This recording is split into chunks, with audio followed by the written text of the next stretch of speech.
I joke. I knew you people would think we totally forgot how to put the audio back. This time we did not do that mistake. We have the audio working this time. Ladies and gentlemen, thank you so much for joining us today. Today's episode, Funvocacy number 10.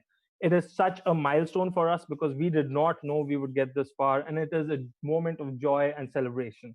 10 episodes might sound small, but it is not for us, because when we started this, it was very experimental and we did not know how far we'd get. But that said, today's episode is another big one of those episodes where we've got a lot of important people coming up for you. Today, we have not one, not two, not three, but four doctors joining us and co hosting with me. Who's going to be taking the limelight from me today? Dhaval, are you ready to take some limelight and the heat and the failures and the fault and the goof ups? Of course. I always do that, right?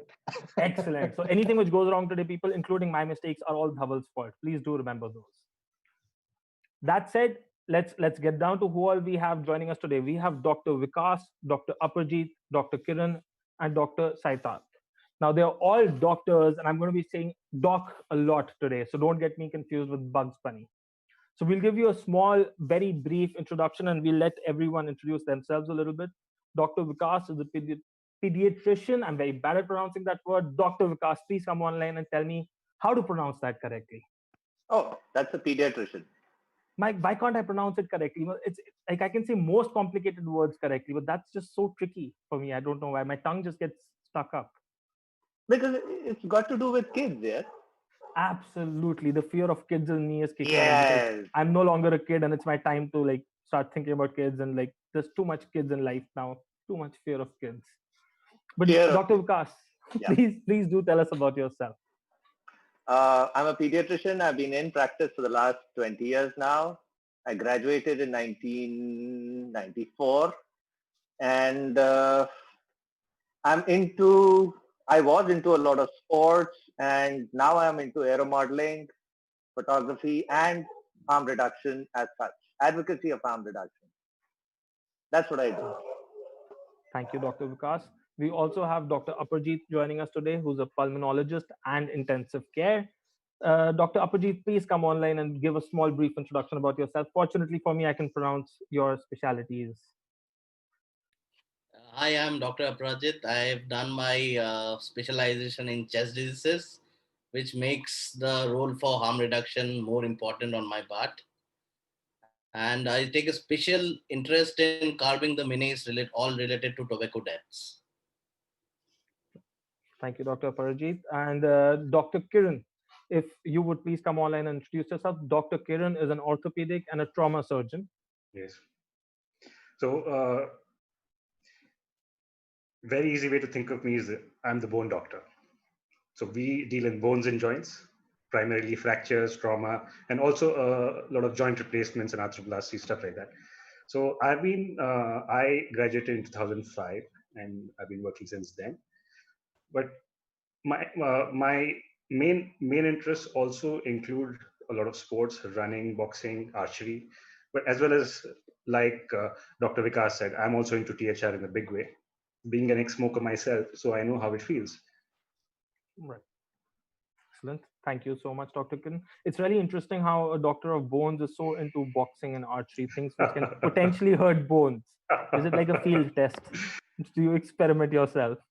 It's more like if you don't have patients, that's how you make them. Yeah. Excellent, right? And lastly, but not the least, we have Dr. Saitat joining us. He's a critical care specialist. Dr. Saikat, please come online and introduce yourself a little bit. Hi, I'm Shaikat. I'm a critical care specialist. I work in a government setup as well as I do private practice also. I graduated in 2004. I was a smoker for the last 20 years. I quit smoking after a friend introduced me to veins and all. A very good friend, and I'm feeling much better rather than what I used to did. I mean, my hobbies are like outdoor sports, like fishing, angling, deep sea fishing, angling, hunting, kayaking and all this stuff. So it's heavy duty.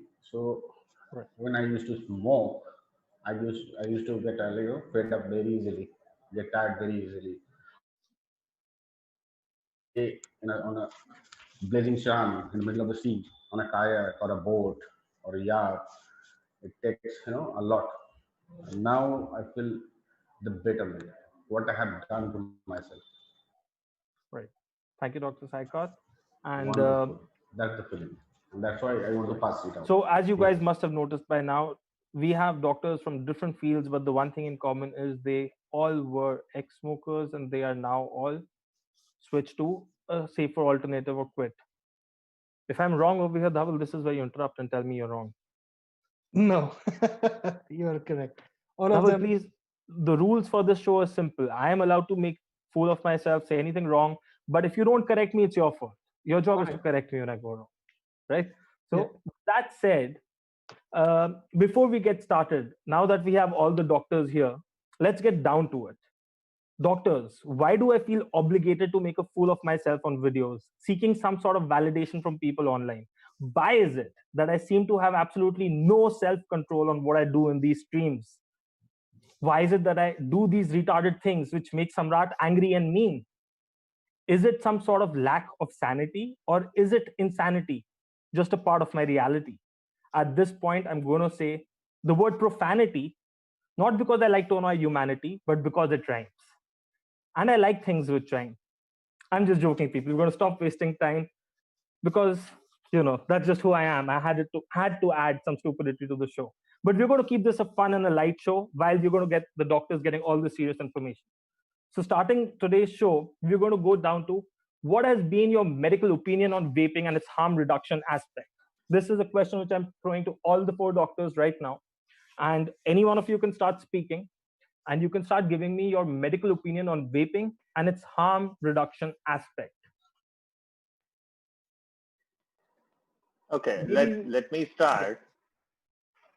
Vaping and harm reduction. I would say this is the only thing that got me off cigarettes, which had been in my pocket for more than 30 years. This is the only thing that helped. So as for harm reduction, yes, I went off cigarettes because of vaping. I've tried everything else. I tried gums, patches, Champix, 2 courses of Champix, in fact, and nothing actually worked. Cold turkey did not work at all. That was just not even for 24 hours. The rest of the things maybe worked for a couple of weeks or months. Champix worked the longest for 6 months plus. But this was the only thing that actually helped me get off cigarettes. And I've been off cigarettes for the last 4 years now. I've not smoked in the last 4 years. So, I think harm reduction, this is the best thing that could have happened to a smoker like me. but Dr. Vikas, when you explain it like this, it becomes a very personal opinion. But if you could elaborate on this from a slightly medical perspective. See, what is if we see it as to what is the harm in smoking, if we get down to it, it is basically burnt tobacco. When you're burning tobacco, you're producing a lot of carcinogens, you're producing a lot of noxious gases, and it is harmful to the people around you. As for you need something to reduce the harm for yourself and the people around you. Now, if we get to something like gums and patches, yes, it reduces the harm for you as well as the people around you, but they actually don't work. And when it's with vaping, the harm reduced is that you're not burning tobacco. There are no noxious substances produced. There are no noxious gases produced.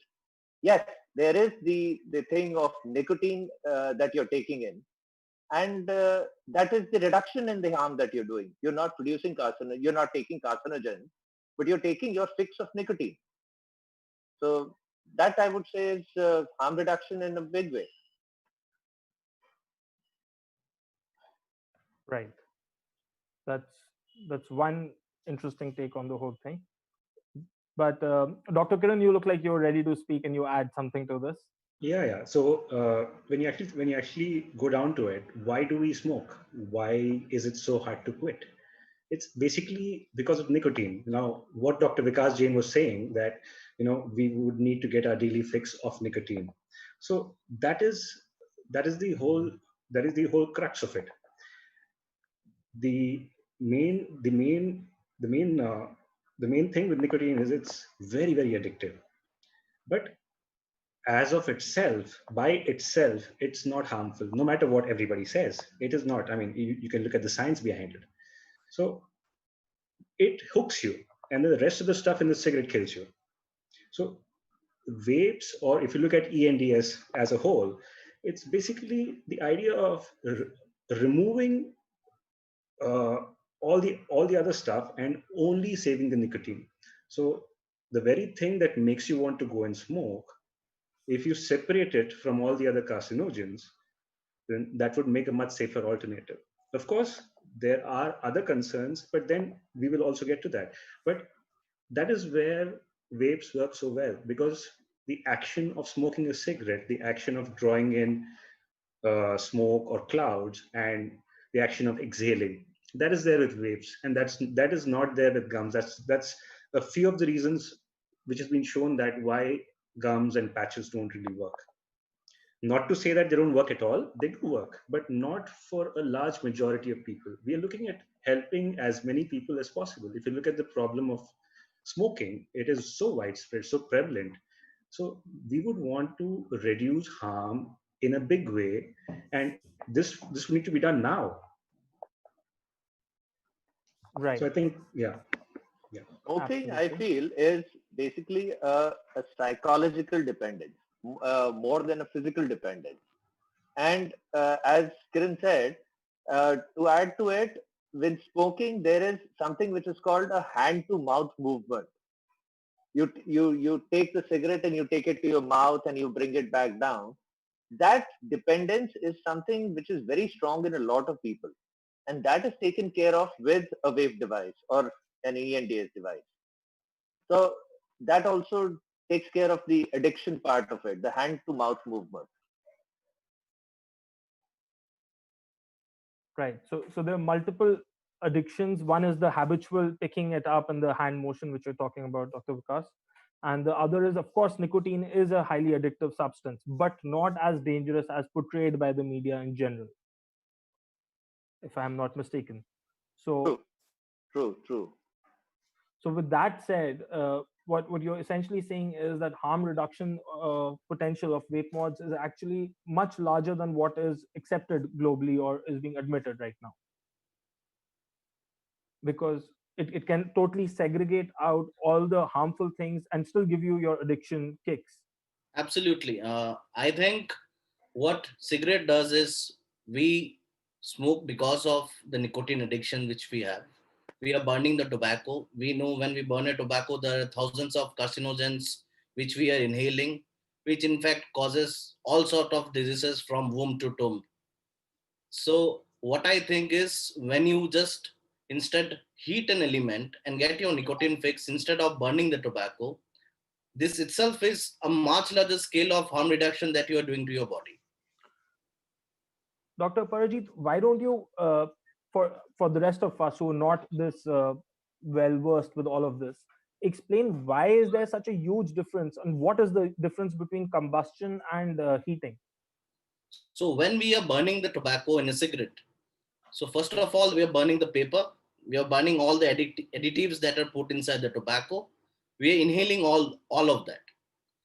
In an e-cigarette, what we do is there's just propylene glycol, vegetable glycerin, flavorings, flavorings, and it is with nicotine or without nicotine. So nicotine is up to the person which what they want. For me, the best part is when a person wants to quit smoking, NRTs might help for a point of time, but we know how the relapse rates are. But when you have a hand to eye coordination, when you are seeing that you are taking a substance and it is giving you the exact feel of blowing away the or exhaling the clouds that you have, and you know that it is not causing you the harm which a cigarette smoker or a tobacco can cause to you, you eliminate a lot of those cancer causing elements in your body. Right. So that is why I think vaping is the best safer alternative when compared to smoking. Right. And Dr. Saikat, is there a possibility, or am I wrong in presuming that combustion can also chemically change the substance which are being burnt to make it more hazardous and harmful to humans?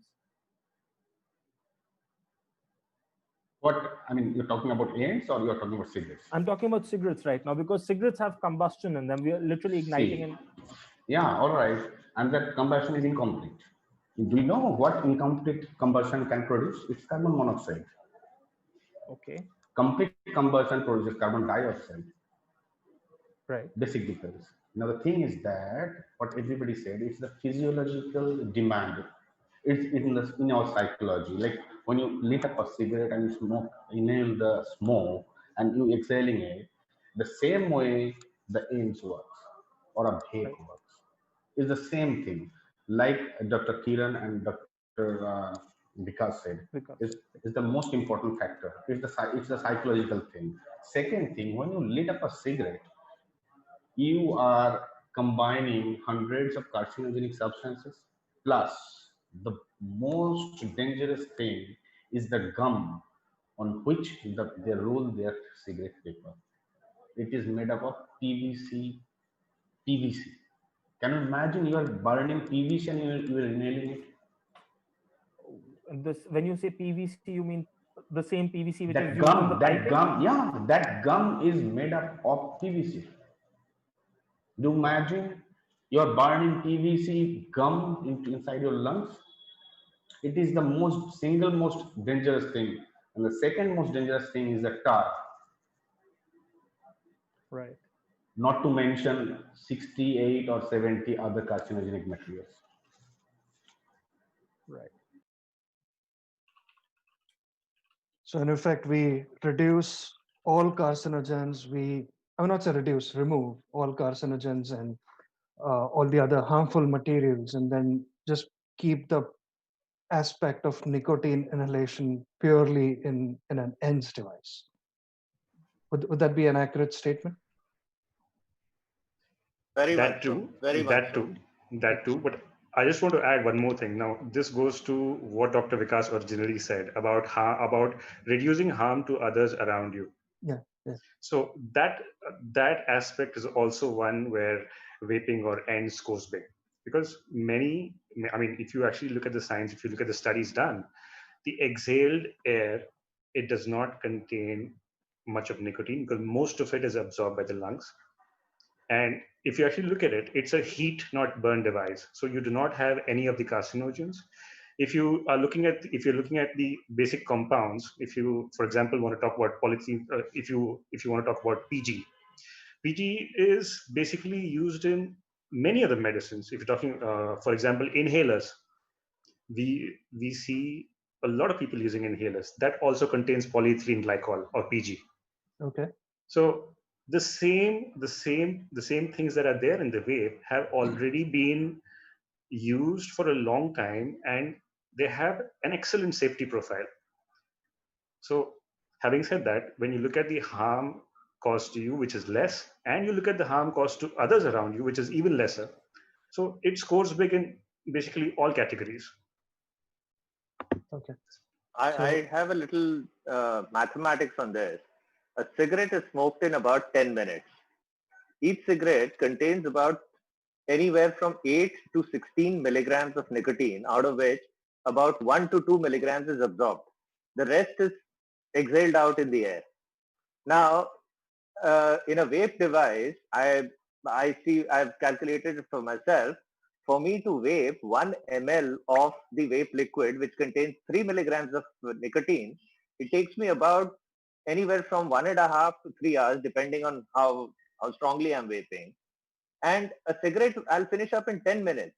So the people around me would be exposed to 8 milligrams of nicotine in 10 minutes, while in a vape, it's less than the amount that I'm taking in maybe 10 times the time. So as such, also the nicotine that I would be getting out in my exhale would be so much lesser than in a cigarette. So that itself goes down.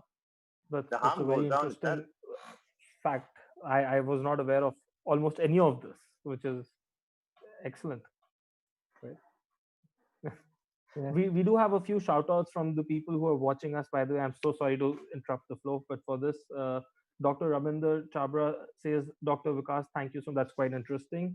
we have a shout out by Sanjeev who's saying, "Thank you so much, all the docs, for this discussion. We've been looking forward to it." Sunita Jalan says, "Hello, Dr. Vikas." I'm presuming you know who that is because Oh my, she's saying a oh direct my. hello to you. Right.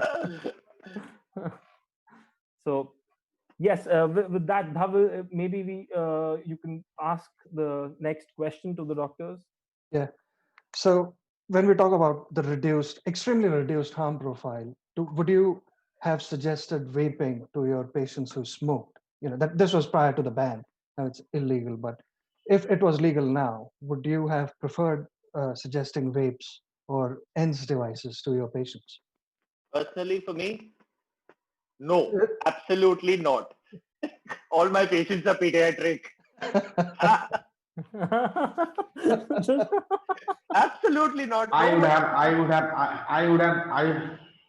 I would have prescribed vapes,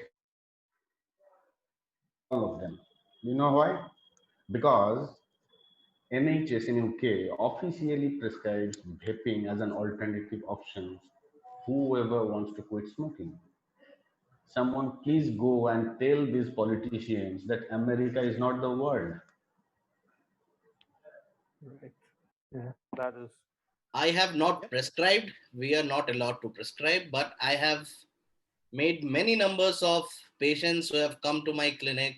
I've converted them to vaping. They did ask me, give me an alternative, because patients come with tuberculosis. They tell that I have that nicotine addiction. I want to vape. I want to smoke a cigarette. Tell me something how I can stop it. What you can prescribe is an NRT, but you know the relapse rate is so high that the patient will go definitely and go and get his smoke and have a cigarette.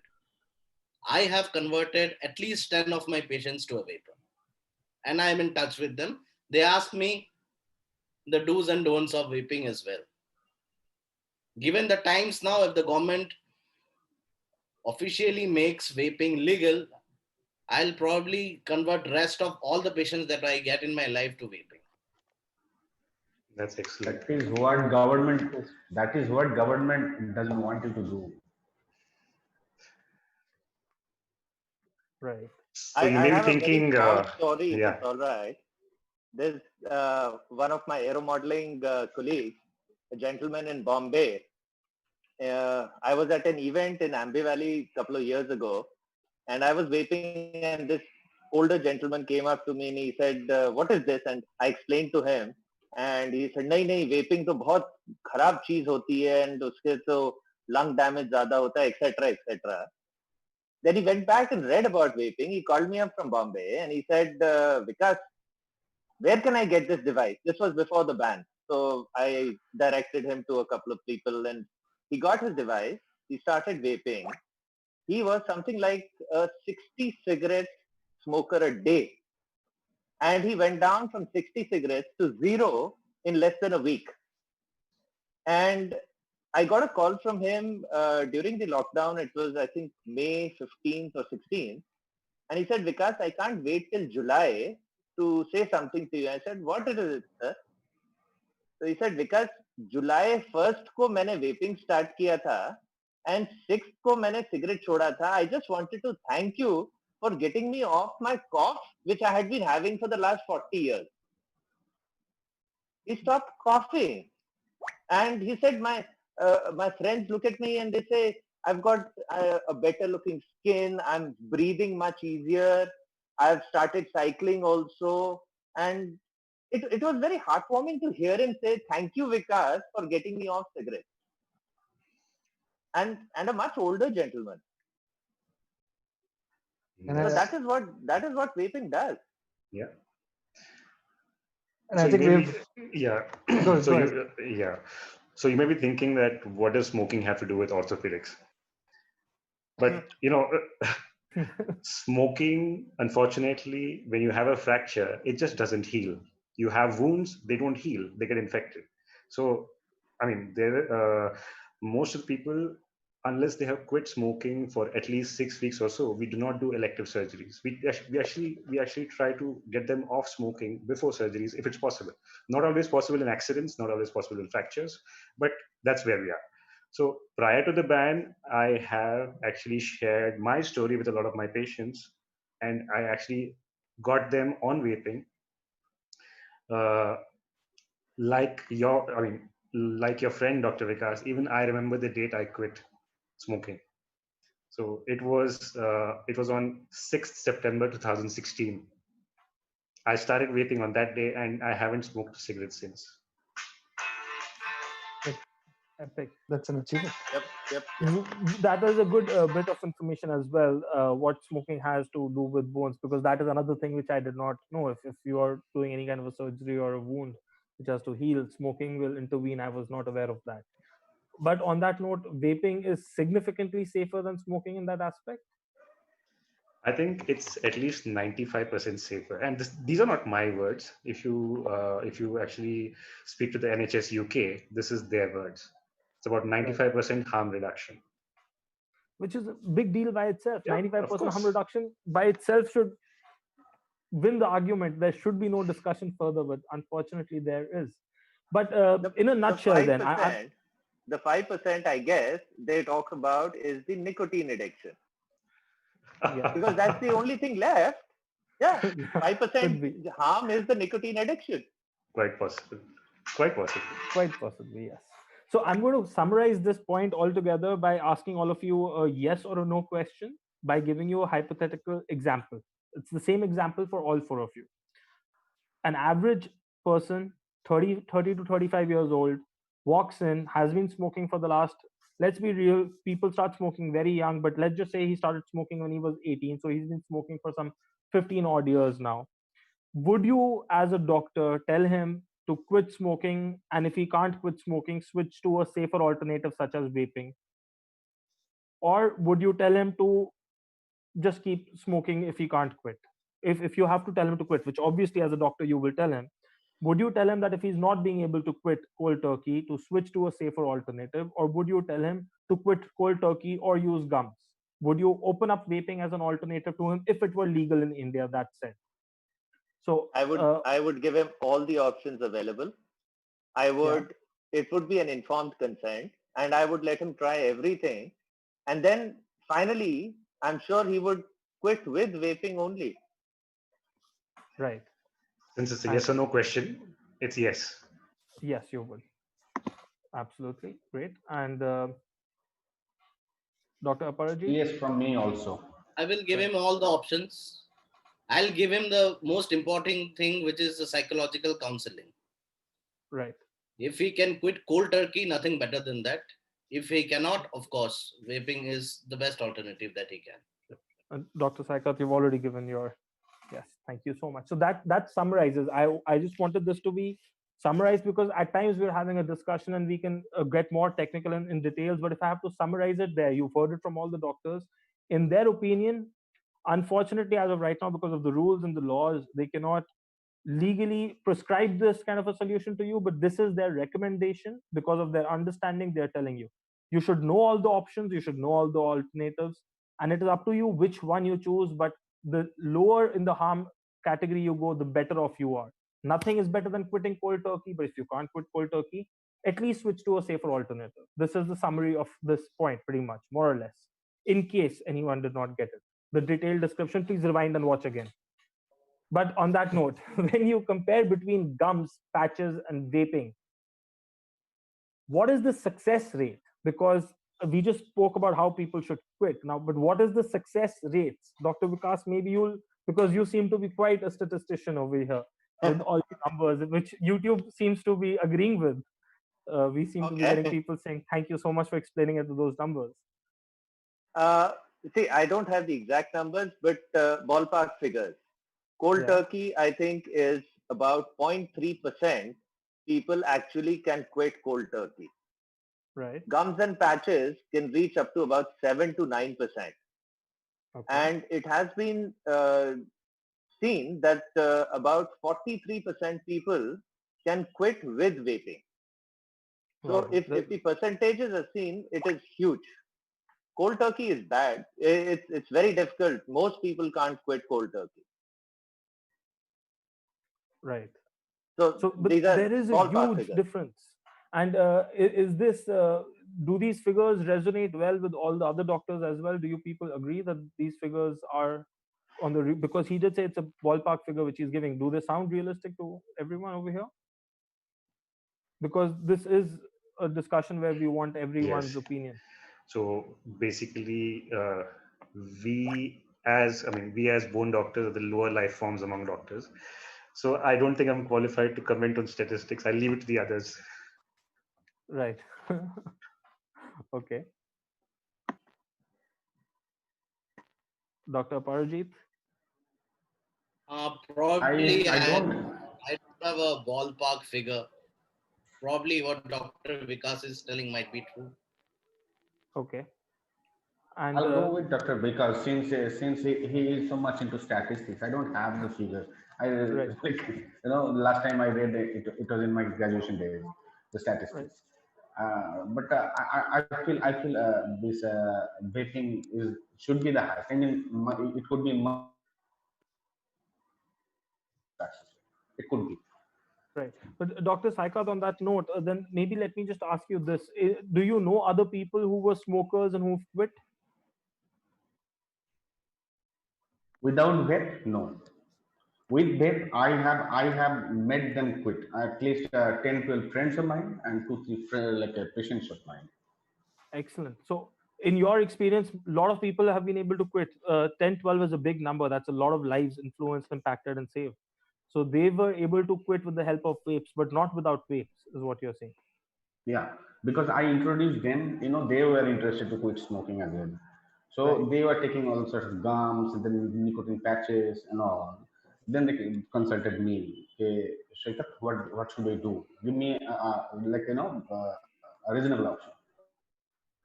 right, So I said, why don't you try vape? I have been, I have quit it like successfully. I'm not smoking. I'm not smoking for 2 years almost now. In 2 years. So they were all happy, after I introduced them to smoking and I mean the vaping and all. They were very happy. So I just want to add something here. Now, there is no smoker if who does not want to quit. It's as simple as that. If you actually talk to a smoker, you ask him to be true to himself or herself, and then tell you, there is no smoker who does not want to quit. I tried to quit. I mean, I don't know about the others. I know a lot of people who use gum. I know a lot of people who use patches. I use them myself. I went cold turkey. I went for counseling, everything.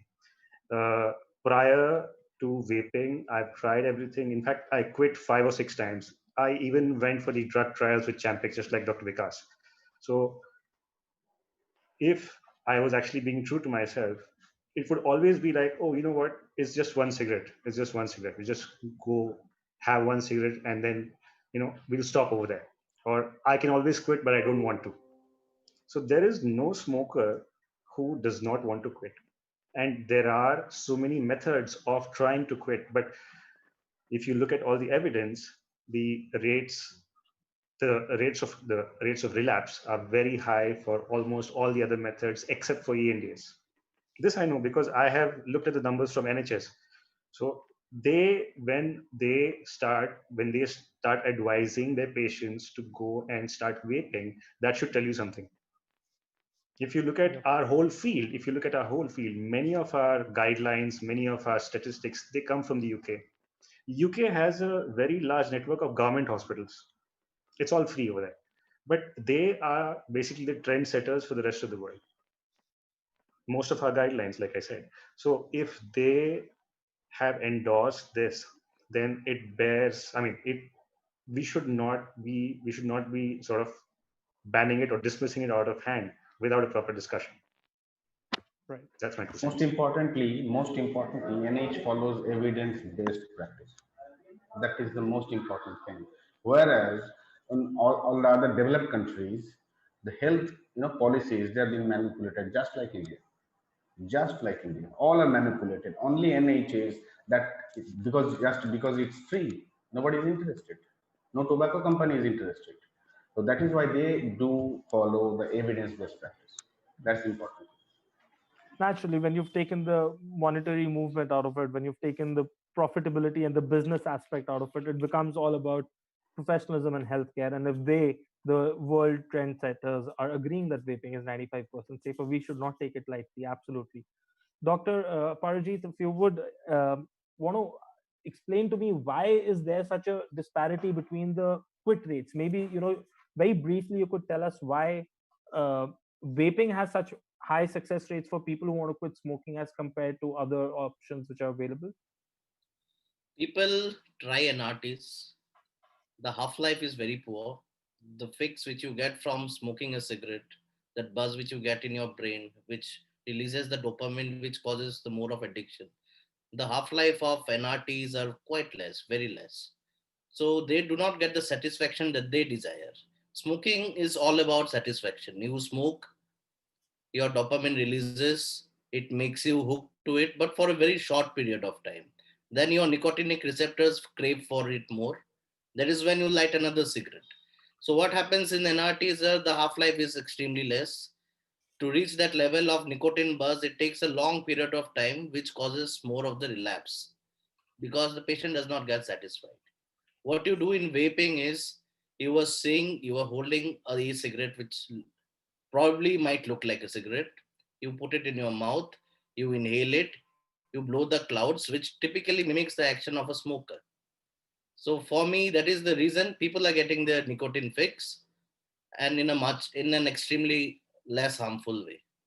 So for me, that is more of the reason why relapses occur, and vaping is the best alternative in terms of other alternates for smoke cessation.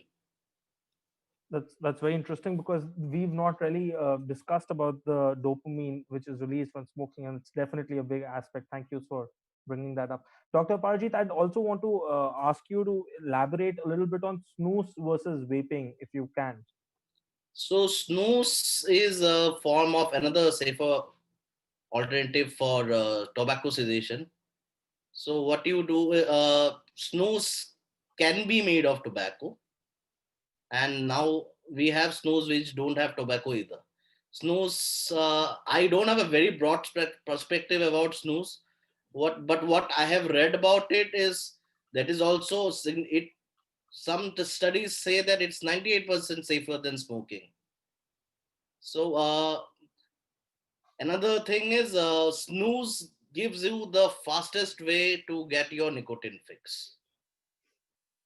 Interesting. So yes, because you put it under your lingual part, under your tongue or in your gums, and the rate of absorption is way higher than what you have in smoking a cigarette as well. So if a person can quit with snooze, excellent on his part. But since I have no idea about a very broad perspective about snooze, so I cannot give you much details about that. I have tried it, and that is the reason I can tell you that the nicotine fix is, the reaction time is way faster than what you get in smoking or vaping. Well, I can second that. I actually am now a dual user between vaping and snooze, and 90% of the times I'm on snooze. So I have friends who have quit vaping with snooze as well. I'm on the brink of it. I wouldn't say I've quit completely, because occasionally, because of the flavors and the taste, I would still grab my vape mod. But But my the vape aftertaste usage is has, extremely bad. yeah, vape usage dropped 90%, which is tremendous, because the lockdown, one thing horrible which happened during the lockdown was, because of so much surplus free time, I found myself reaching to my vape mod a lot more, and snooze solved that problem in a jiffy. Like, it felt just natural to transition and switch to it. Yeah, and interestingly, snooze received this reduced risk classification. I think it's called something on similar lines for the United States. So it's very interesting that people can quit with or can use snooze, which, as Dr. Carr said, is more or even lesser harmful than vaping. So, talking about snooze, do you think there are any other methods that people can use to quit smoking? We talked about vaping, we talked about snooze, but are there any other methods that people can choose? Because they might have to make some informed decisions. You mean medical or non-medical? All of them. So medical, we have gums, we have patches, we have lozenges, and we have prescribed medications like bupropion, varenicline. So we have lots of such medications, but I have seen with everything, it doesn't work at all. It doesn't work. So the best part, Long term. yeah, Long term, it doesn't long work. term, it doesn't work. Yes, it will work for a period of time. Say after, I have not seen any person not going back to smoking after 6 months. Another thing, what the non-pharmacological way is very important, because we have counselors, we have tobacco cessation clinics, we have psychologists where people sit and give them advice. Again, it depends on the willpower of the person, whether he wants to quit smoking or not. The willpower is the most important thing. If you can quit it cold turkey, I have never seen a person who could do that till now. But so these are only the options which are available here. In UK, in NHS, you go to a hospital, you have a e-cigarette shop inside the hospital premises. I The just want to doctor, add something. I just want to add something here. Yes, Now, please. willpower, I think there has to be a little bit of, I mean, see, we're talking about an addiction. It is a very, very strong, it is a very, very powerful addiction of nicotine. So, willpower may not play such a big role. If, if, if, if you have somebody who's addicted, his neural pathways are already primed to receive the dopamine. So willpower alone, that is actually one of the reasons probably why you have never seen anybody. I mean, neither have I. I don't think many of us have seen anybody go off cigarettes cold turkey, and they would not. I mean, it's very, very rare to see somebody like that. So when we're talking about addiction, I think willpower should take a backseat. Otherwise, it would not be an addiction. It's just my 2 cents. I have a friend who's gone cold turkey. He's been off cigarettes. He's never smoked after he quit, and that was what, maybe 10 years ago. But the other things, the non-pharmacological methods, one of them, what I've heard, I've not tried it, but is hypnosis. There are some people who are using hypnosis to help people get off this addiction. I'm not sure how it works. I'm not sure how effective it is. But yes, that is also one thing that people have tried. So Yeah. So in fact, it's not a one size fits all thing. You have these multiple options, choose whichever, or you combine them and you quit. That would be the ultimate aim. yes, In, the in a bottom way. line being quit. Try and quit burning tobacco Right. or chewing tobacco for that matter. Yeah. So what makes smoking or even tobacco or I would say nicotine so addictive? It is. What makes it so? From Yeah. a maybe a So medical It perspective is. or it is It addictive just is. because of its chemical impact Chemical on the structure. brain. Yes. Yes. So nicotine is addictive because of the psychological impacts and the chemical impact it Not has only on your that, yes, brain. I think it's already been answered by Dr. Aparajit. He Yes, already he mentioned just how, yes, the dopamine exactly, release totally. exactly, But exactly. you So, must understand, us lesser mortals no, have no, to. so your brain has nicotinic receptors in your body. Okay. Once you're exposed to nicotine, your brain will crave for that. That is what is addiction. When your brain makes you do something, that is what is addiction. So your nicotinic receptor will keep you triggered for more amount of nicotine. So what happens in this thing is, those nicotinic receptor, when they get nicotine, it binds to it, it releases dopamine, which causes all the stress relief and anxiety less psychosocial things which you have after inhaling or fixing on nicotine. So basically, since your body has your nicotinic receptors, it will keep on craving for that. this is true for any major substance which causes addiction. I mean, be it nicotine, be it caffeine, be it anything else.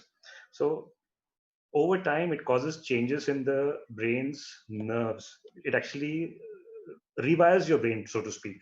So that, just like what Dr. Kar is saying, that the same amount of nicotine would not be enough to give you your fix. It would slowly have to be raised up, it would slowly have to be increased. So basically, if you are, I mean, if you want to go down to the crux of it, it is that when you actually go in for any amount of nicotine, it causes your brain to become happy. Your brain releases happy chemicals. So you go on craving happy chemicals over and over. And each time when you go for it, you find that it's not as effective as last time. So each time you need to smoke more to get the same fix. So I think that's where we are. If you really want to go for layman's terms, I think that's where we Yeah, are. that kind of breaks it down and explains it very nicely. Just like, the trees, as a child, I remember in biology they explained that the tree always searches for the light and the roots always search for the water. Our brain is always searching for more happiness, and nicotine is giving us that happiness, and we want more and more of that happiness with passing time. So I think that's or maybe less stress. or less More stress. happiness, yeah, more happiness नहीं मिलता, less stress तो मिले. The stress is a concept which I'm very new to. Like I don't have much experience with it as of right now, at least. You're too So young for stress right now. I really hope so. Yes.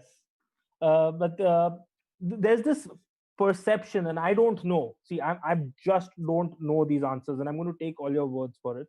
But is nicotine a carcinogen?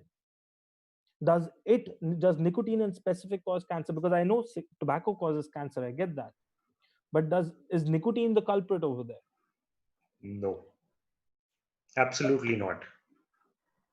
Tobacco doesn't cause cancer. But Then tobacco burning can cause tobacco. many things, but nicotine itself is not at all harmful. It has never been proved.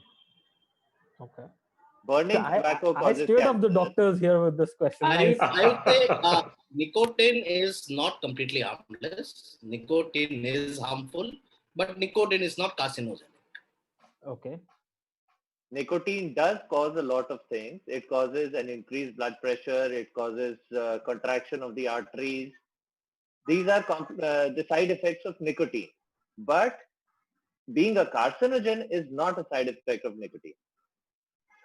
It Right. is the burning of tobacco which produces these carcinogens, which produces the tar, which in fact, see, any irritation will lead to cancer. That's the bottom line of things. Irritation in the gums when you're chewing tobacco, because people, when they chew tobacco, they put it at a certain place. They're putting it inside their lip, or they're putting it inside the cheek, but it's always a certain place.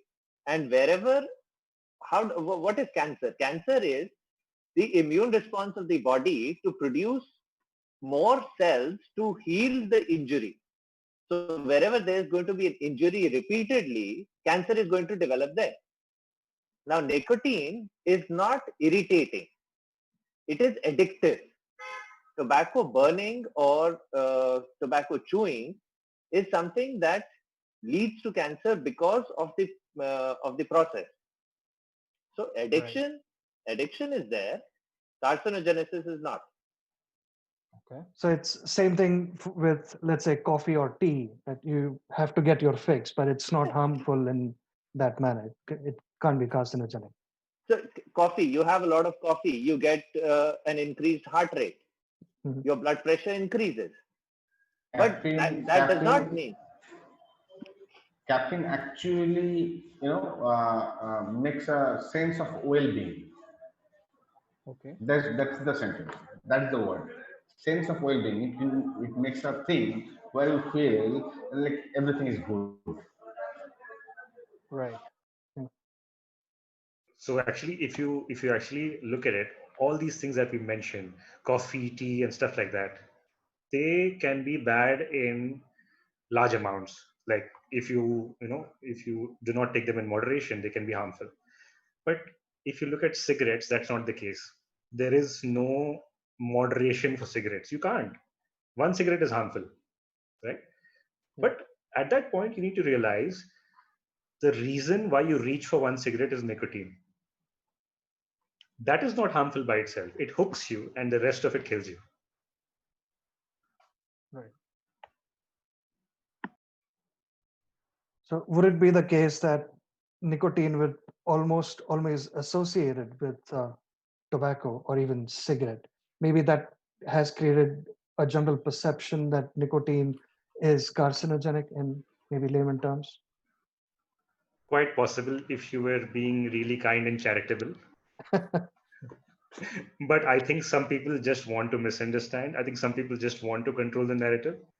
So, I mean, if you bother to Google, Mhm. you would. I mean, it's just plain Google. If you just bother to Google, you would find reams of information on the internet which would specify that nicotine is not going to cause any cancers. But in spite of that, people tend to believe otherwise. I think that is, you know, Kiran, I'm not I going to be would kind. say, Yeah. no, I see, we're talking about vaping, the vaping or snus also. Hmm. This has come around in a big way in the last 10, 15 years maybe. In India, maybe in the last 10 years. But before that, anything which causes cancer in a cigarette was nicotine. The basic concept was, why does a person smoke? Because he wants the nicotine. Why does a person get cancer? Because he smokes. So cancer is equal to cigarette is equal to nicotine. So it was that perception that has been there. Now to get for people to understand that the pure nicotine part has been removed from the tobacco and put into a device which will give you your nicotine fix. That concept people need to understand. No, but I'll tell you something. I don't. I don't entirely agree with that, because if that was the case, then how could anybody market nicotine gum? How could anybody market nicotine patches? Again, that's in the last 10 years No, no. in You India. had these. Yeah, okay, fine. In India, agreed, In agreed, India. agreed, agreed, agreed, agreed. Yes. Abroad, yes. See, vaping has been around since what, maybe 2000? Yeah. It's been in vogue since 2000. Yes. And still then also, when people started vaping, that's when they started, other people started understanding that fine, nicotine is different from tobacco. Now, for the general people to understand nicotine and tobacco are two different things, it needs a lot of education. Like you said, just Google it. Just Google. No, but I'll tell you what. Okay, I can buy your argument saying that the general public, we can give them a pass on this, but I don't think our recent health minister, he's a doctor for God's sakes, he should know better. He He's should. he He he should. said it's He should. carcinogenic. He He should know should. better. Exactly. So I mean, I don't But know he whether he's doesn't. bought his degree. I don't know what he's done. It's I ridiculous. think ENTA. So what? He's a doctor for God's sakes. He See, should know better. there's a doctor and there's a doctor. So you need to understand the difference. See, Yeah, I No, think I'm I going to keep really he's quiet now. a doctor and he's a politician. So a politician will do something which will enhance his position as a politician. Yeah, His being a doctor becomes very second place now. this is what I'm explaining to my mother. In fact, she asked me about the same thing, and but that's when the doctors from WHO stabbed me in the back. Yeah. So, but see, WHO, what's the credibility of WHO and ICMR as of today? But that's after COVID. So it was there earlier. It just Yes. came out in COVID. Yeah, I agree. I'm sorry, COVID Karan, just we're made it taking the visible. conversation. Yeah, I'm sorry. We just hijacked the No, conversation. no, Went in I'm a loving different it. direction. Actually, I don't remember the last time I laughed so much because other people were talking about such things. Because, see, to have you people with your professional background and knowledge and information saying these things means so much. And it's so reassuring because I have been fighting this battle for so long with the entire AVI team now. And AVI team has been fighting it even longer than I've been a part of this. And when you have all these people, you have WHO, you have our health minister, you have a bunch of other people publishing paper after paper and some research after another saying that this is bad, that is bad, you've Yeah, doomed yourself. This and yeah. it starts. You start doubting your own sanity at a point. Hence that monologue which I did in the start. Okay. Yeah, yeah, yeah, And yeah. And you that guys are ICMR white paper was That That was that's a bunch of crazy. idiots writing something on a white paper. No, I think they had some doctor who had some very strange name which sounded like a sexual reproductive organ. I don't know. I think glans something. Yeah. Yeah. So I mean, it was quite similar. I think he lived up to his name. So Then That's a what good are your one. views on what are your views? I mean, I being a layman, I found it very difficult to digest that they called for a ban and not even further research into that topic. So that was Not only did they called for a ban on research. yeah. yes, That doesn't sound like doctors at all to me. it was No, political.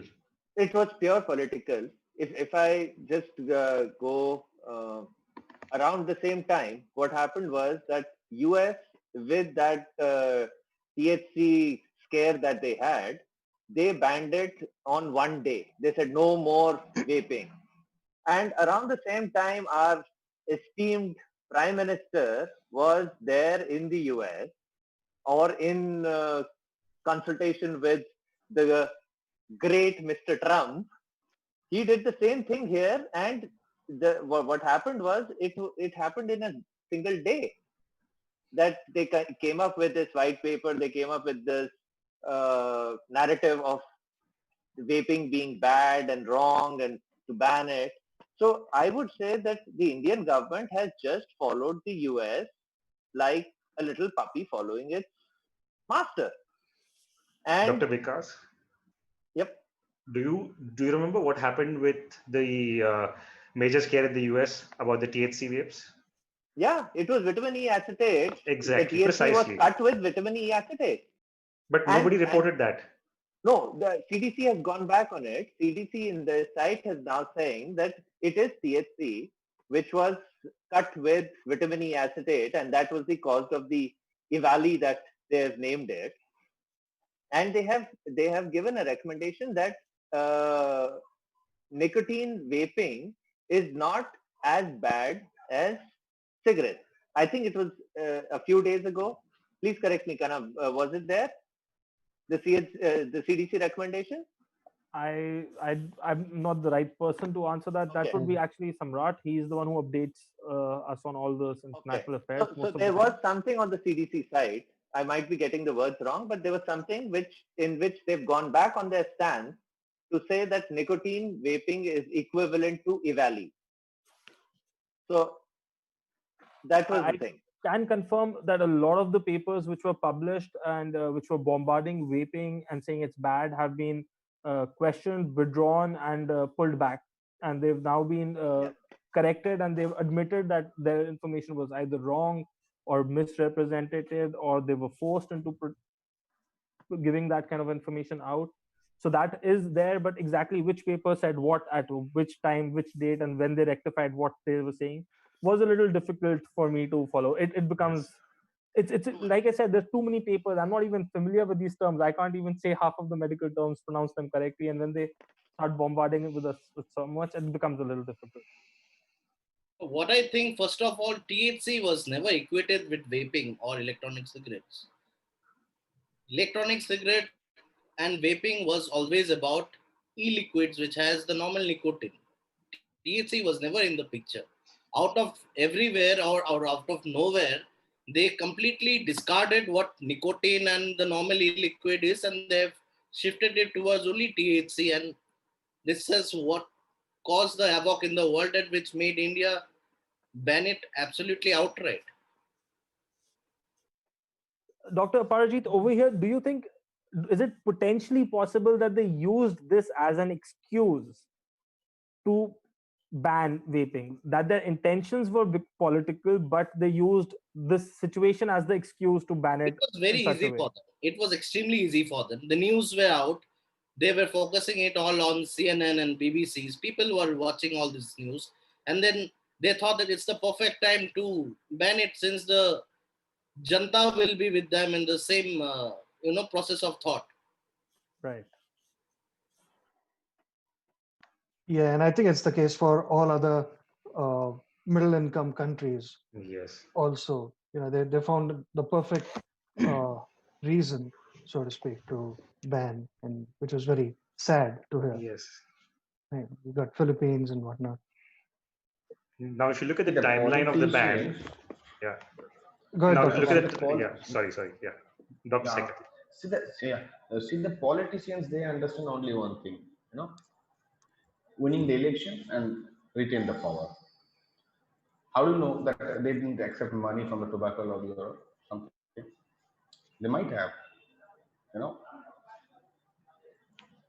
They absolutely might have, and unfortunately, we are just too small to question them or to get such information out. But we can only speculate, and all Yes. see with all the four of you over here and everyone else which we've spoken to, it seems very likely that that might be the scenario, that this was because Oh, see medical experts personally agree, and almost all of them say that I don't see a reason why vaping should be banned. People should be educated and it should be given to them as an option. When almost every medical expert is saying that and their voices are resonating and they're all agreeing with each other on this point, somebody way up the ladder decided and said that vaping should be banned doesn't make sense, because they're literally just the voice. I'm very sure all the research, hard work, and the actual medical work is done by other people, and they just come and read out the paper. no, actually, to be fair, a lot of doctors also don't agree, Okay. either because they trust WHO, they trust ICMR, or because they've never smoked in their life, so they don't know how it feels. But Right. for whatever reason, there is so much of information now. Like we were talking about all these papers which have been retracted. Specifically, I can think of one lead author, Glantz. His name was mentioned. Yeah. So many of these papers, unfortunately, the retractions have not been publicized so well. The papers have been hijacked by all those people who have some sort of vested interest. So if you look at the timeline of the ban in India, first they tried to bring in an ordinance. First, they tried to do it in various other ways. In fact, even before the ordinance, they tried to sort of make it into a drugs and cosmetics act and stuff like that. That didn't work. There was a stay ordered by the court, but then they went ahead with the ordinance, and then it was cleared by the parliament. So at the time it was cleared by the parliament, they had this ready-made excuse of a THC. So they hijacked it exactly like what you were saying. They took the excuse of THC and they equated with the whole of vaping, non THC vaping. So they made that as the bogeyman and they scared everybody and they got the bill passed. Yeah, and curiously, the government owns maybe about 28-30% of ITC, which by itself controls, I think, about 90% of the tobacco market in India. So So that's a it's, conflict of interest, yeah. and that actually And shows how sad the state is at WHO. Yeah, On and one that goes hand, against yeah, the FCTC exactly, as well. plus, exactly, exactly. plus government of India holds a stake of ITC via Life Insurance Corporation of India, LIC. So Which is cigarette smoking, ironic by itself. जिंदगी के साथ भी and जिंदगी के बाद भी. Kanav, I'd just like to read out from the CDC site. I was, in fact, looking at it. The bottom line that they've written, e-cigarettes have the potential to benefit adult smokers who are not pregnant, and if used as a complete substitute for regular cigarettes and if used for regular cigarettes and other smoked tobacco products. E-cigarettes are not safe for youth, young adults and pregnant women, as well as adults who do not currently use tobacco products. Third point is, while e-cigarettes have the potential to benefit some people and harm others, scientists still have a lot to learn whether e-cigarettes are effective for quitting smoking. If you've never smoked or used other tobacco products or e-cigarettes, don't start. And fifth is, additional research can help understand long-term health effects. Now, this is their stand as of today when they Right. say that e-cigarettes uh, uh, have the potential to benefit adult smokers who are not pregnant if used as a complete substitute for regular cigarettes and other smoked tobacco products. Yeah. So this is This is their put stand as now. simply and straightforwardly as possible. This is what we've been saying all throughout. Yes, Yeah. this is what CDC US says.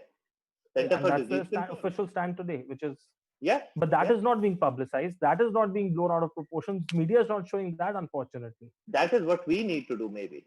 Yeah, and I think this is something that perhaps tobacco control doesn't may not agree with. So, we have seen that tobacco control is very anti-THR. So, what are your views that whether do you think that tobacco harm reduction by itself is or lies within the purview of tobacco control, or whether it's difference in philosophies that tobacco control want to eliminate tobacco use entirely, and tobacco harm reduction talks about eliminating deaths from tobacco.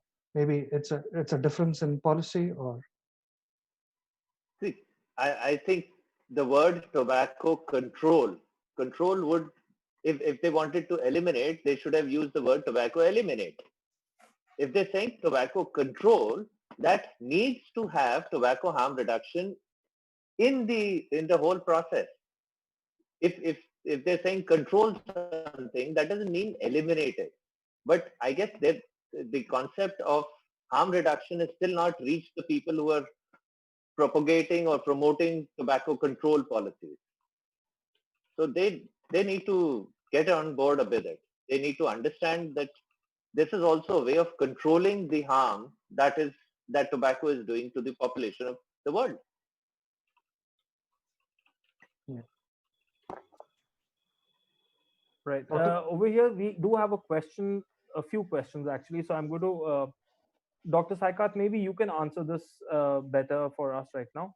Uh, Nirman Vyas wants to know that as a vapor, he knows Oh, that vaping is a better alternative. Kanav, I think Dr. Saikat is left because he needs to attend an emergency. Oh, I am so sorry. I did not realize. Yeah. My bad. No. Then, Dr. Vikas, I'll just direct this to you. You get this for me then.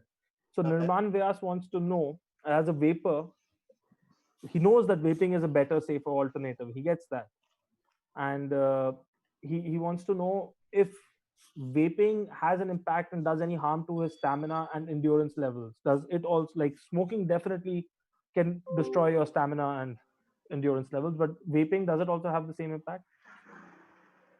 See, I can say by personal experience, uh, like I said in the beginning, I was an avid sportsman. And at the age of 50, if I can play 1 hour of high intensity squash, then I would say my stamina is pretty good, even with vaping. So uh, that is what I do. And I don't think that was something that I could do maybe 5 years ago when I was smoking. So if you equate, if you try and see, will the stamina be better with vaping? Yes, any day better with vaping. Uh, Again, by personal experience, I used to cough maybe 10 days a month the whole year round, and everybody used to say that he's a pediatrician. Children come to him, he gets infection so often, that's why he's coughing. But I knew in my own heart that I was coughing because of smoking. And the truth being that I have not had an upper respiratory infection more than once a year in the last 4 years. So stamina, yes. Infections going down, or coughing, or respiratory problems, or breathing problems becoming less, 100%. That is my experience with it. Right. I guess all of us would have personal experiences. So Kiran, how about you coming in now? Yes, so this was actually something quite similar. So during my college days, I used to box a lot, and I used to run cross country. I used to usually go for the half marathons or full marathons.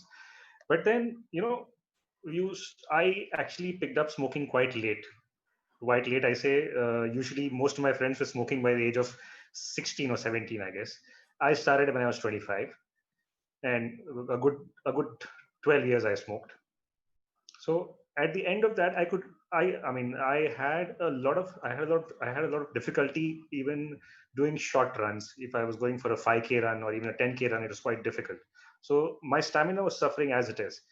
And as for the cough, that was one of the reasons why I got scared and I went to try vape. In fact, this was I had a small false start with vapes in 2000. At the time, it was a small brand. I don't even remember, something from China. I had used that and I didn't like it. It was a small cig-alike. I used that and it didn't suit me, so I was off vapes. But then somewhere around uh, somewhere around September of 3 years ago, 2016, 4 years ago, that's when my cough just didn't go. And I was scared. I tried to quit at that time as well. So I tried vapes because a lot of my friends were doing vapes. And I thought, what do I have to lose? So that's how I began. And that's what has actually taken me off. But ever since I've gone off, now I've restarted boxing. I run. I even taken up archery. So it's all good, I guess. Yeah. And there's a one audience. one Good. one one last point. We don't have studies, we don't have statistics to say whether vaping is going to improve your stamina or it's not going to damage your stamina, because the studies are not allowed in India. That's where we are. And I do have a question for Dr. Aparajit. So it's a audience question that not doctor, but Mr. Day, he used to smoke maybe 10 cigarettes a week and he shifted to vaping for a year. But every now and then he gets an infection, something like infection behind his nose, and that happens too often. Uh, and finally, maybe he thinks it is in the chest. So do you think there is something wrong, or what are your thoughts about this? It can be due to many things. As such, I don't think vaping will be the reason for his repeated infections. He should also go check himself for if he has any allergies to PG or VG. Many PG/VG can cause reactions to some people and cause allergies, which might also be a reason. I think he should be going checking for that. Plus, there may be many number of reasons why he gets repeated chest infections. Probably he should get a chest X-ray done. Uh, Profile of eosinophils should be done. If he has an eosinophilia, that can also be the reason why he gets repeated infections. I don't think so. I don't think it is only related to vaping. For that, I will advise him to go for a proper checkup and investigations.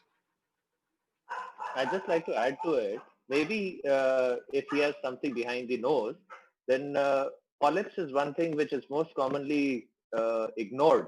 People don't know that they have nasal polyps. So that could be one thing. And the other thing that just came to my mind, if he's using maybe mixed salts, that could, some people are allergic to mixed salts. That could cause a problem. So maybe you could look into these two things. Okay. Well, I do really hope that answers his question and he can get some insight from this.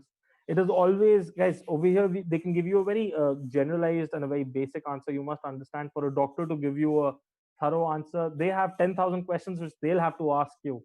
And if they ask us and then we type it out to you and then you reply, it's going to be a little longer than like a hour and a half episode, because and a lot of information will get lost in translation. So it is always better to consult a doctor, and we will ask all the doctors who've joined us today if you can approach any one of them to bother them and discuss your case with them. But I hope the insights they were able to share gives you a basic idea of what you should be looking at. And please, I know over here even the doctors over here said that you should Google and get some information, but Google is never a replacement for a doctor. Trust me, I know it from personal experience. Trust your doctors, go to them, explain to them what's happening as best as you can, never hide any information from them, and they will be able to help you out a lot better than anyone else in the world. And a Google consultation is 4 times of my regular consultation. So you have a Google diagnosis and I'll charge you 4 times for it. I saw a notice on a doctor's clinic. I don't remember when. It was maybe a couple of years ago. That you keep your Google information and footwear outside the door and come in. Yes, yes. Okay, but we have a question from Sunita Jalan, which I'd like to ask all of you people. Will not the collective effort of doctors change the government's decision about the vape ban? And should the industry be forced to at least remove the usage of PVC in cigarettes? True, a collective of all the doctors getting together to say it would really be helpful in getting this vape ban revoked. But who's getting together? That that's the Who's problem getting with together? India. Getting people to work together is very difficult. Getting them to unite and People get together for one occasion for sure. That is for a funeral. yes. That is for a funeral. And They'll over come there, for the a tobacco funeral for industry sure. is winning definitely. So They're First leading the of cause. all, I think all doctors need to have the full information rather than the half-cooked information about vaping which they have. I have senior specialist which deals with chest diseases and only, which who thinks that probably smoking is better than vaping. So who am I to tell him? He's so much senior to me. So I think all doctors should be educated on the harm reduction aspects of vaping, and then only we can take a collective decision. And I don't think and I don't see it in the near future that there is. no, in that there's an organization that has been formed for doctors to look at harm reduction. Association has been formed. Okay. So I think if we can get doctors, maybe have small conferences. Yeah, Or, there is ARHAR, Association of Harm Reduction, Education and Research. yes, I'm the director for that. Any doctors willing to join, please send me a mail. I'll be happily invoking you into the group. Sign me up. So, what you're do you not a guys? member of ASAR? Not yet. Now I I'm am. sending you a membership form right Yes, sir. now. Now I am. Now I am. Now, actually, if that same question had a second part, Kanav, isn't it? Yeah. About PVC in cigarettes. Yes. Yeah. So, I mean, removing PVC from cigarettes will not make them safer. Okay. You don't have anything like a safe cigarette. It doesn't exist. So even if they manage to change it, there would be a lot of other things which would get you in the end. Right. You out of the 8,000 million trillion gazillion harmful things, You you change removed one. one, yeah. What about the rest of them? Exactly. Absolutely correct. Dr. Kiran, I'm going to ask you a question over here, and this one is important. This one's by our very senior board member, Jaggi, and it's a very important question. When you are happy and you know it, is it your medicines? Are they the one which are making you happy?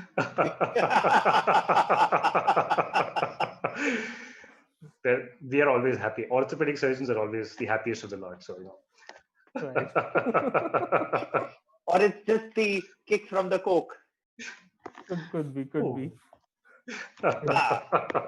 So, Everyone You got watching your knows we're answer. talking about Coca-Cola over here, just for clarity's sake. Yeah. Coke is a So, see, dangerous word. Coca-Cola has a lot of sugars in it, and Yeah. that's what's making him happy. And caffeine. Yeah, and Yes. caffeine. Yeah. So the receptors are stimulated. We'll Yes. discuss some other day. What is more harmful, Coca-Cola or Coke? Oh yes. Oh, that can actually be a very interesting question but it's out of the scope of today's discussion Do because you want if I'm not to die mistaken, happy or do you want to die of sugar? yeah, so sugars are evidently very harmful. And another thing which I've learned very recently, I wasn't aware of. Fortunately, I'm not a big fan of sugars, but we'll keep that off. YouTube, you know something new about me now. I don't like sugars too much.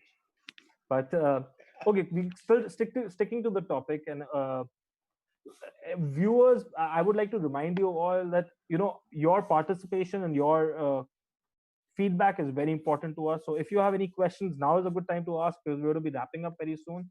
And secondly, we do have a survey for the Funvocacy and how the future of Funvocacy would be. You've seen a lot of different kind of episodes. You've seen us goof around, you've seen us be serious, you've seen episodes like this where we've tried to balance things out, and we've had a good outcome in almost all of them. But what do you want to see in the future? We have a few questions that we want to know, and we have a small survey for the same thing. And the link for the survey will be shared either below the video if you're watching it as a YouTube clip later on, or right now also in the chat section. Arun will be sharing this link with you people. Please do go online and fill it up. It will take only a moment of your time, but it will help us give to you the content which you want, help us get the right people and the right questions answered for you people in these shows. On that note, we're going to be you know docs, it's been a lot of fun, and I've always wanted to say docs, it's been a lot of fun. If all of you were on Google Meets right now, I'd call you Google Docs, but I'm not going to be able to do that, unfortunately, since we're on Zoom. But we're going to be taking this episode towards its closure now. It has been a very happy, fun 1 hour, 22 minutes, which we did not even realize have gone by, but we have to go towards closing because we try not to make the episodes more than an hour and a half. So, with that, I'm going to ask you all first if you have any of your last thoughts or anything which you all want to say, please go turn by turn. Dr. Parajit, why don't you start? If you have anything to add or say before the show comes to an end. What I think is the government should be well informed. They should at least learn from how UK is doing the regulation of vaping rather than doing a complete ban or giving the option of people to a safer alternative. I think they should learn by their mistakes and try to regulate it rather than giving an outright ban. Right. Would you like say exactly the same things to our health minister as well if you have the opportunity? Oh, if I meet him, definitely. I can give him a crash course on what is safe and what is not. Right. Excellent. Thank you so much. And Dr. Vikas, if you could also give us your closing thoughts and what you would like to say to the health minister. I'm just going to First say thing I health would minister. I'm not say, going to name him. yeah, the health minister. Okay. Yeah, the health minister. The first thing I'll say is don't smoke. That should be the thing. Don't smoke. Right. If you do smoke, quit, and quit with the best possible way that you can. That's any NRT, any CHR way you can quit smoking. That would be the best.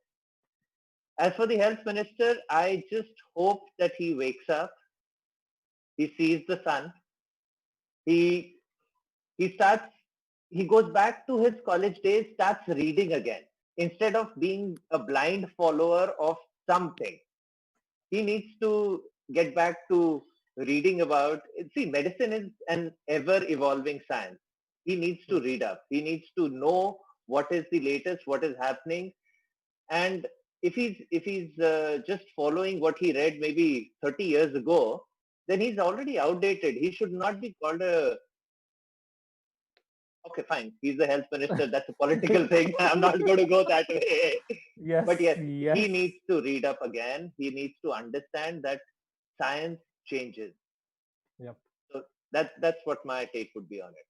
Yes, Pluto is not a planet anymore, and vaping is not as dangerous as smoking cigarettes. Please, True, everyone, true, true, true. update your information and knowledge. Yeah. Dr. Kiran, what are your closing thoughts, and what would you like to pass on to our health minister if you get the opportunity? Well, after all the swearing and the obscenities, I would request him, please look at the evidence. Cute. Please look at the evidence, or I'll have to move to the UK. Yeah, UK should, UK can really like look into this. They can Yeah. get almost all the top Yeah, chemicals of this. absolutely.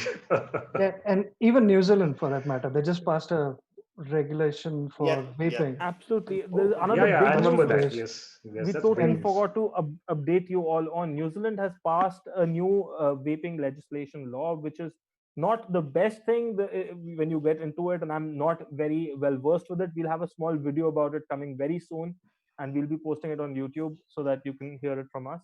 But in the meantime, New Zealand has legalized vaping with certain rules and restrictions, which is a big win for vaping globally, because every country which takes out these rules and agrees it is safer is better than smoking cigarettes and makes it available to the citizens is a win for humanity in general. So that's a very, very big win. And we're very proud of you, New Zealand. We're very impressed with your forward thinking and your proactive way of dealing with tobacco harm reduction. That's great. And thank you, Dhaval, for bringing that up before I totally, forgot to bring it up and Samrat totally stabbed me. Anything happens to me, guys, it was Samrat's fault because I totally forgot this part. I Okay, thought on it was that note, mine. yes, and Dhaval, yours. Yes. Dhaval, any last closing thoughts which you have? After talking with with all the doctors that we have, I sincerely believe that there is a chance that we could subscribe to the philosophy that whatever you do if you're a tobacco user, you do have an option to reduce harm from it and not die early. So I subscribe to that view, let's say, so to speak, and that is what must be uh, that is what we must sensitize people and even medical professionals even more, that this is the view that we should take, because it's more humane, it's more compassionate, not only for smokers but for any tobacco users in the country. So they don't. That is what they need, at this point in time. So thank you all for joining, and Yes. had Talking much about fun. subscribing to philosophies, guys, subscribe to our YouTube channel. It doesn't do anything, it doesn't cost you people anything, but it lets us know that you are interested, you're watching, that we have a following, and it motivates us to keep doing what we're doing. Because this is all volunteer work. Everyone over here is out of their own free will to help everyone globally. This is human behavior at its best, and it's rarity as of 2020. But so please do subscribe if you can. Give us a thumbs up and a like, or in the comment section of the middle finger, whichever one you feel like giving us. Anything, any feedback is good feedback. Yeah, and talking about human lives, we had Dr. Saikat leave us early because he had an emergency to take care of, which is uh, you know, very, very Yeah, it good. was. I totally missed his message when he left. Unfortunately, there was a patient emergency, and he didn't even get the chance to tell us he has to leave. He just left us a message saying, "Sorry, your patient's in critical need, and I have to leave right now. I apologize." But it was very nice of all the doctors in 2020. Right now, with the COVID situation, we know that every doctor is very, very busy, and they have very little time to spare for themselves and to take out time from that. I thank you all for coming here today and speaking to us and sharing your insights. It was a great, great experience. Um, and thank you all the viewers for joining us today. We have just about half an hour left with these doctors where they're going to try to figure out what's wrong with me, my monologue from the start. So with that, I'm going to need that time. So we're going to be calling it quits for the night. Take care, and until next time, everyone. See you and take care. Bye bye. All right. Thank you, guys. See you. Enough. Thank you.